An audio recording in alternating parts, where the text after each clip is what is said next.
Hello students, welcome in my channel JRF free और UGC net political science. आज हम जो टॉपिक डिस्कस करेंगे वो है Westphalia state. Westphalia state international relation में स्टेट सिस्टम में पढ़ना है कि कैसे प्राचीन काल से आज मॉडर्न स्टेट बना, या नेशन स्टेट का कंसेप्ट कैसे आया, राष्ट्र राज्य का कंसेप्ट कैसे आया और अंतर्राष्ट्रीय संबंधों में उसकी क्या भूमिका है। ठीक है, इसे डिस्कस करने के लिए हम जितनी बातें कवर करेंगे वो एक सिस्टमेटिक कवर करेंगे। सिस्टम में हम ये देखेंगे कि वेस्टफेलिया स्टेट क्या था, क्या समस्या थी पूरे वर्ल्ड में, फिर उसके बाद क्या राज्य कैसे बने, फिर उनकी प्रासंगिकता क्या है, फिर आधुनिक समय में राज्य क्या बना। ठीक है, आज के ग्लोबलाइजेशन के समय में राज्य क्या प्रासंगिक है, ये हम यूरोप में जो पहले समस्या आई थी राज्य को लेकर के वहां से डिस्कस करेंगे। क्लियर है? अब देखो, द 30-year वॉर, 30 साल का एक युद्ध था 1618 से 1648 तक। 30 साल, ये सिर्फ अकेले ये वार नहीं था, एक और युद्ध था, उसको भी मैं जोड़ूंगा। दोनों को मिला करके वेस्टफेलिया स्टेट कहा जाता है। ठीक है, इसमें इसको 30 साल के युद्ध को खत्म करने के लिए एक संधि हुई, ट्रीटी ऑफ वेस्टफेलिया। ठीक है, इसी संधि की वजह से 30 साल का युद्ध खत्म हुआ। अब इस संधि ने कुछ काम करा, मतलब संधि जब हुई तो कुछ प्रोडक्ट निकल करके आया या उसका रिजल्ट आया।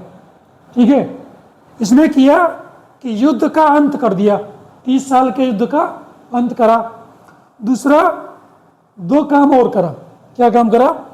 इंटेलेक्चुअल एंड पॉलिटिकल डेवलपमेंट, बौद्धिक और राजनीतिक विकास करा। ठीक है, इस बौद्धिक राजनीतिक विकास में जो सबसे इंपॉर्टेंट चीज सामने आई वो थी संप्रभुता, फॉर्मेशन ऑफ सॉवरेनिटी। संप्रभुता का निर्माण हुआ। ठीक है, संप्रभुता के निर्माण हुआ तो उसे क्या प्राप्त हुआ? राज्य को संप्रभु बनाया गया, राज्य के पास एक संप्रभुता का कंसेप्ट आया। उससे क्या फायदा हुआ? राज्य को, या जो संप्रभु राज्य रहेगा उसको कुछ चीजें निर्धारित करने का अधिकार मिल गया। क्या क्या? एक डोमेस्टिक राजनीति, घरेलू राजनीति में क्या करना है, क्या निर्णय लेना है, ये राज्य निर्धारित करेगा। दूसरा, कानून कैसे वो बनाएगा, राज्य निर्धारित करेगा। ज्योग्राफिकल स्पेस, कहाँ तक उसका भौगोलिक क्षेत्र है, उस पर क्या वो नियंत्रण करेगा, ये राज्य करेगा। ये बात किसने दी थी? ये बात बोधा ने दी थी। BODIN, नीचे से इसे दिख नहीं रहा, बोधा ने दी थी, लेकिन उन्हें स्वतंत्र नहीं दे दिया था, स्वतंत्र रूप से नहीं दिया था। 3 लिमिट्स लगाई थी, 3 सीमाएं लगाई थी। कौन कौन सी? पहली सीमा थी नेचुरल लॉ, प्राकृतिक कानून। जो प्राकृतिक कानून है, प्रकृति का बना हुआ, वो इसके ऊपर लागू होगा। Law of God, law of God, भगवान का बना हुआ कानून, भगवान ने जो कानून बना रखा है वो लागू होगा। भगवान बना हुआ कानून का मतलब होता है भगवान ने जन्म दिया है तो मृत्यु देने का अधिकार भी उसी को है। आप बिना कानून का उल्लंघन किए उसे मृत्यु नहीं दे सकते। रिजीम टाइप, किस प्रकार की रिजीम है? लोकतंत्र है, ठीक है, तानाशाही है या डिक्टेटरशिप है, उस रिजीम पर प्रभाव पड़ेगा। ठीक है, वेस्टफेलिया जो स्टेट है इसकी थोड़ी सी हिस्ट्री क्या है। ठीक है, ये तो हमने देख लिया कि जो ट्रीटी अंत हुई उससे सोवरेन राज्य का निर्माण हुआ। तो सोवरेन राज्य के निर्माण से उसके पास परमानेंट राष्ट्रीय मिलिट्री बनाने, स्थापित करने की शक्ति आ गई। ठीक है, इतना तो हमने पढ़ लिया, लेकिन ये था का रियल में क्या था? वास्तविक इतिहास क्या था, ऐसा क्यों था और कौन कौन थे जो युद्ध लड़ रहे थे। तो सबसे पहला जो आपने अभी पढ़ा है कि ये 30 साल का युद्ध था, यूरोप में चल रहा था, जो 1916 से 1948 तक चला, ठीक है।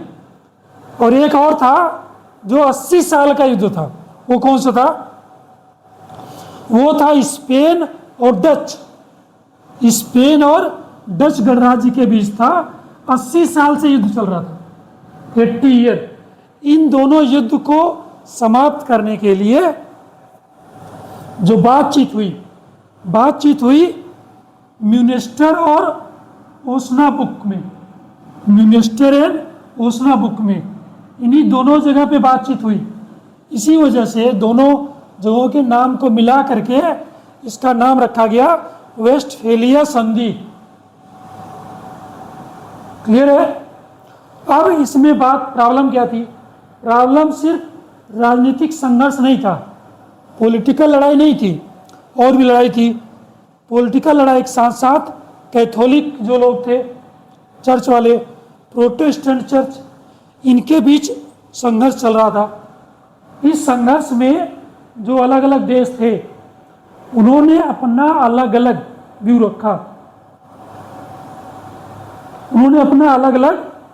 रखा, ठीक है। रोमन साम्राज्य अलग बातों का समर्थन कर रहा था, फ्रांस अलग बातों का समर्थन कर रहा था, और स्वीडन अलग बातों का समर्थन कर रहा था, स्पेन अलग बात का समर्थन कर रहा था, जर्मनी अलग। ये जितने भी हैं, Germany, Spain, Sweden, France, Roman साम्राज्य, सब अलग अलग बातों का समर्थन कर रहे थे। इसी की वजह से ये युद्ध चले। ये 80 साल चला, किसका? स्पेन और डच का। और ये बाकी यूरोप का कब चला? 30 साल चला। इन दोनों को संधि करने के लिए ये म्यूनिस्टर और ओस्नाब्रुक में बातचीत हुई, वेस्टफेलिया की संधि हुई। अब हम पढ़ेंगे वेस्टफेलिया संधि का अर्थ क्या है, मतलब उससे फायदा क्या हुआ, क्या क्या उसका परिणाम आता है। दूसरी चीज, परिणाम के साथ साथ उन्हें क्या सिद्धांत बनाया, परिणाम आने के बाद सिद्धांत बने। ये दो चीजें हम पढ़ेंगे। अभी जो हमने पढ़ा उसमें अब हम ये देखेंगे कि वेस्टफेलिया का अर्थ क्या है, यानी जब संधि कर लिया उन्होंने तो उससे क्या क्या रिजल्ट निकले, क्या क्या परिणाम आया, तो क्या उसका रियल अर्थ क्या है। पहला ये अर्थ हुआ कि अब राज्य जो है संप्रभु होगा। तो संप्रभु होने का क्या अर्थ है? संप्रभु होने का क्या अर्थ है? संप्रभु होने का पहला अर्थ है उसके पास निश्चित भूभाग होगा, फिक्स टेरिटरी, मतलब जो जमीन का क्षेत्र है वो निर्धारित होगा, इतना उसी का है, ठीक है, फिक्स टेरिटरी। दूसरी चीज उन्होंने बोला अस्थाई जनसंख्या, परमानेंट पॉपुलेशन, यानी कितनी पॉपुलेशन उस राज्य की है वो निश्चित होगी। कौन उस राज्य का नागरिक है, कौन नहीं नागरिक है, ये कंफर्म होगा। दो बात हो गई। तीसरी बात क्या है? सर्वोच्च सरकार। इसका मतलब है उतने भूभाग क्षेत्र में उतनी जनसंख्या की एक सरकार होगी, उतनी जनसंख्या की एक सरकार होगी जो सर्वोच्च होगी, ठीक है। तीसरी है बाहरी स्वतंत्रता। यहाँ बाहरी स्वतंत्रता का मतलब है दूसरे जो राज्य हैं वो उसके राज्य में हस्तक्षेप नहीं करेंगे। इसको सामान्य भाषा में 2 वर्डों में बोला जा सकता है। कैसे बोला सकता है, नोट कर लो। आंतरिक रूप से सर्वोच्च है, वो अपने देश के अंतर्गत, अपने देश के अंदर वो सबसे बड़ा है, वही सब कुछ निर्णय लेगा।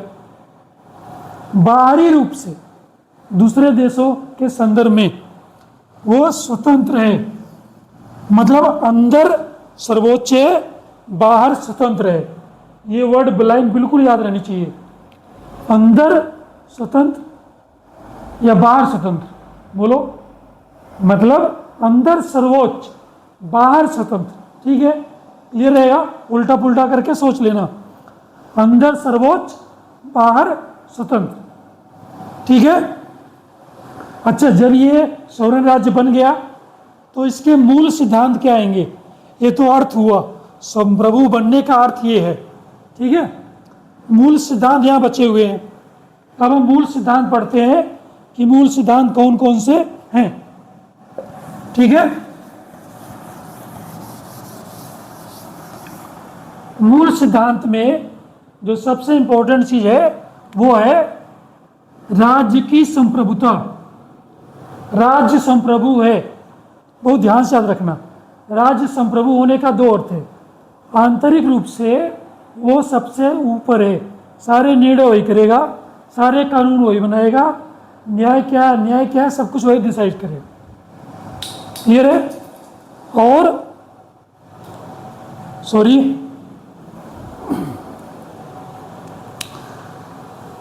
दूसरा है गैर हस्तक्षेप का सिद्धांत। मतलब गैर यानी दूसरे राज्य उसके कार्यों में हस्तक्षेप नहीं करेंगे। उसके यहाँ हिंसा है, कानून व्यवस्था है, शिक्षा है या सुरक्षा है, इन सब में कोई बाहर का राज्य का मतलब देश है, यहाँ से वो हस्तक्षेप नहीं कर सकता। क्लियर है?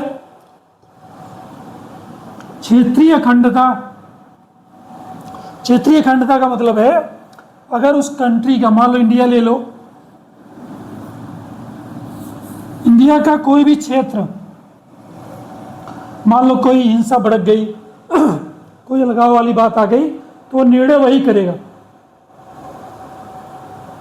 दूसरा कोई नहीं कर सकता। ठीक है? अगला है राज्यों की कानूनी समानता।